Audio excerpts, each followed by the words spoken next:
Hello, sir, madam. My name is Elsa Angilio Daliha, 36 years of age, living at Pisan, Cabacan, North Cotabato. I'm a single mother. I have 12 years old daughter.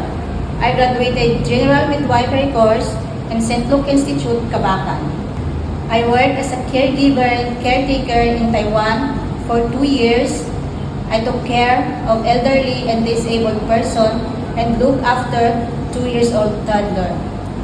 My household work is doing groceries, cleaning the house, wash and iron the clothes, and cook for dishes.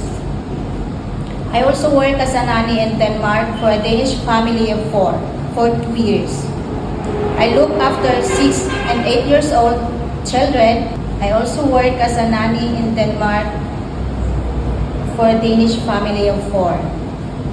I look after 6 and 8 years old children. I deliver the kids in the school and pick them up after school. I also do groceries, washing clothes, cleaning the house, and take care for 1 dog. I also experienced taking care of cancer patient here in the Philippines for 2 years. I look after her, do the doctor's appointment together with her, and monitor her medicine to take.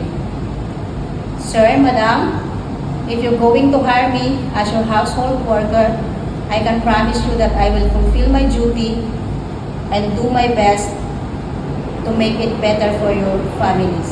Thank you and God bless.